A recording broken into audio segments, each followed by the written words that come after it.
ಹಿಂದೆ ರಾಜರು ಮಹಾರಾಜರ ಕಾಲದಲ್ಲಿ ಒಂದು ಕುರ್ಚಿ ಆಗ್ತಾ ಇದ್ರು, ಗುರು ಕೂತ್ಕೊಳ್ತಿದ್ದ. ಎಲ್ಲರೂ ಎಲ್ಲ ವಿಶ್ವಾಮಿತ್ರ ಆಗಲಿ, ವಶಿಷ್ಠ ಆಗಲಿ, ಎಲ್ಲ ರಾಜರ ಪಕ್ಕದಲ್ಲಿ ಒಂದು ಸೇರಿದ್ದೇ ಇರೋದು. ಅದು ಗುರು ಧರ್ಮ ಅಂತ. ಧರ್ಮ ಅನುಮತಿ ಪಡೆದು ರಾಜ್ಯಭಾರ ಮಾಡ್ತಿದ್ರು ಅವರು. ಹಿಂದಿನ ಚಕ್ರವರ್ತಿಗಳಿಗೆ ತಲೆ ಕಡೆ ಶಕ್ತಿ ಇತ್ತು. ಅವರು ಕಾಲ್ನಡಿಗೆಯಲ್ಲಿ ಆಶ್ರಮಕ್ಕೆ ಹೋಗಿ ಆ ಗುರುಗಳು ಬರೋರಿಗೆ ಕಾದು ಅವ್ರ ಆಶೀರ್ವಾದ ತಮ್ಮ ರಾಜ್ಯಭಾರ ಮಾಡಿದರು. ಇವತ್ತು ಉಳ್ಕೊಂಡ್ರು. ಹರಿಶ್ಚಂದ್ರ ಆಯಿತು, ಶ್ರೀರಾಮಚಂದ್ರ ಆಯಿತು, ಪಾಂಡವರಾಯಿತು, ಅನೇಕ ರಾಜರು ಮಾರು ಇವತ್ತು ಉಳಿದ್ದಾರೆ ಅಂದರೆ ಅವರು ಧರ್ಮದ ಅವಲಂಬಿಯಾಗಿದ್ದರು. ಒಂದು ಧರ್ಮ ಇತ್ತು, ಒಂದು ಗುರಿ ಇತ್ತು. ಇವರಿಗೆ ಧರ್ಮನೂ ಇಲ್ಲ, ಗುರಿನೂ ಇಲ್ಲ, ದುಡ್ಡು ಮಾಡೋದು ಒಂದೇ ಗುರಿ. ಹೀಗಾಗಿ ಬಹುಬೇಗ ಆಕ್ಸಿಡೆಂಟ್ ಆಗ್ತಾಯಿದೆ ಗಾಡಿಗಳೆಲ್ಲ. ಎಲ್ಲಿವರೆಗೂ ಮತಗಿಡುವಂಥ, ಮತದಾನ ಮಾಡುವಂಥವನು ಯಾವ ಅಪೇಕ್ಷೆ ಇಲ್ಲದೆ ಮತ ಮಾಡುತ್ತಾನೆ, ಅಲ್ಲಿಗೆ ಅವಾಗ ರಾಮರಾಜ್ಯ ಸಿಗುತ್ತೆ. ಯಾಕೆ ನೀವೇ ಪರ್ಚೇಸ್ ಒಳಗಾಗ್ಬಿಟ್ರೆ ಮುಗಿದೇ ಹೋಯ್ತಲ್ಲ. ಫಂಡಮೆಂಟಲ್ಸ್ ನಾವು ಅದನ್ನು ನೋಡ್ಬೇಕಷ್ಟೇ. ಗಿಡಪ್ಪ ನಿಂದು ಅಂತ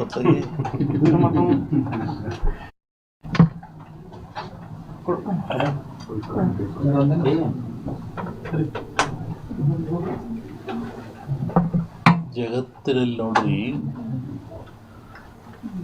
ಸಮಾಚಾರ, ವಿಚಾರ, ಪ್ರಚಾರ. ಬೆಳಗಾವಿ ಬಂದ್ವಿ, ನಮ್ಮ ತಿಪ್ಪೇಸ್ವಾಮಿ ಬಂದ್ವಿ, ಒಂದು ಸಮಾಚಾರ. ಸ್ವಾಮಿಗಳು, ಕೋಡಿಮಠ ಸ್ವಾಮಿಗಳು ಬಂದರು, ಅವರ ಶಿಷ್ಯರಾಗಿ ಬಂದರು, ನಾವೆಲ್ಲ ಒಂದು ಸಮಾಚಾರ. ಪ್ರಚಾರ, ನೀವು ಕೊಟ್ಟರೆ ಬಂದರು, ಪೂಜೆ ಮಾಡಿರು, ಹೋದ್ವಿ. ವಿಚಾರ, ಯಾಕೆ ಬಂದರು, ಏನು ಬಂದರು, ಏನು ವಿಚಾರ. ಇನ್ನೊಂದಿದೆ ಬಹಳ ದೊಡ್ಡದು, ಅಪಪ್ರಚಾರ. ಅದು ಕಡೆಗೆ ಬರ್ಬೇಕದು. ಅಳುಕು ಹೃದಯದವನಿಗೆ ಅಪಪ್ರಚಾರವೇ ಆಯುಧ. ಈ ಮೊದಲಿಗೆ ಅಪಪ್ರಚಾರ ಬಂದ್ಬಿಟ್ಟಿತ್ತೀಗ. ಅದು ಬರೋತ್ತಿಗೆ ಸತ್ಯ ಹೋಗಿರ್ತಾರೆ, ಸತ್ಯ ಮುಟ್ಟತ್ತಿಗೆ. ಹಾಗೆ ಎಲ್ಲಿವರೆಗೂ ಜನರಿಗೆ ನೈಜವಾದ ಜ್ಞಾನ ಮತ್ತು ಯಾವುದನ್ನು ಇನ್ನೊಂದು ಹೇಳ್ತಾ ಇರ್ತಾರೋ, ಈ ಬುದ್ಧಿವಂತರು ಮಾಡಿದಾರ ಪಾಪ, ಆಡ್ದಾರ ಭಯ ಬಿಡೋ, ನೀನು ಯಾಕೆ ಮಾತಾಡ್ತೀಯ, ನಿನಗೆ ಬರುತ್ತೆ ಅಂತಾರೆ. ಹಂಗಲ್ಲದು. ಬುದ್ಧಿವಂತರು ಮಾಡಿರೋ ಸ್ಲೋಗನ್ ಅದು. ಅವ್ರು ತಪ್ಪು ಮಾಡಿ ಇನ್ನೊಬ್ಬರು ಬಾಯಿ ಮುಚ್ಚೋಕ್ಕೆ. ಅದೇನು, ಮಾಡಿದವ್ರ ಪಾಪ ಆಡ್ದಾರ ಬಾಯಾಗಲ್ಲ, ಮಾಡದ ಅವರ ಪಾಪ ಆಡ್ದಾರ ಬಾಯಿಲಿ.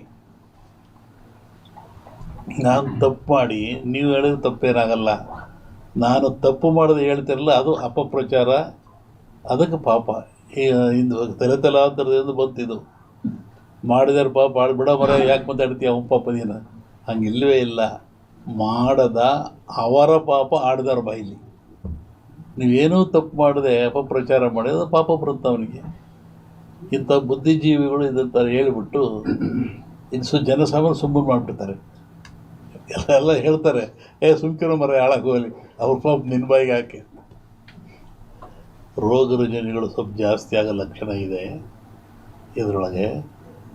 ಆಮೇಲೆ ಅಲ್ಪ ಆಯುಷ್ಯಗಳು ಕಮ್ಮಿ ಆಗ್ತಾ ಇದೆ. ಮಾನಸಿಕ ಸ್ಥೈರ್ಯ ಕಳ್ಕೊಳ್ತಾ ಇದ್ದಾನೆ, ಹೆಣ್ಣಾಗಲಿ ಗಂಡಾಗಲಿ ಕಳ್ಕೊಳ್ತಾ ಇದ್ದಾನೆ. ಹೀಗಾಗಿ ಬರುವ ದಿನಗಳು ಅಷ್ಟು ಶುಭ ಇಲ್ಲ. ಮತ್ತು ಒಳ್ಳೆಯ ದಿನಗಳು ಇದ್ದಾವೆ, ಇಲ್ಲ ಅಂತ ನಾನು ಹೇಳಲ್ಲ, ಒಳ್ಳೆಯದು ಇದ್ದಾವೆ. ವಿಶೇಷವಾಗಿ ಬೆಳಕು ಕಪ್ಪು ನಾವು ಹೊರೆ ಮಾಡಿದಾಗ ಕಪ್ಪೇ ಜಾಸ್ತಿ ಸ್ವಲ್ಪ. ಸಾಕ್ರ, ಇನ್ನೇ ಹೇಳ್ಬೇಕಾ?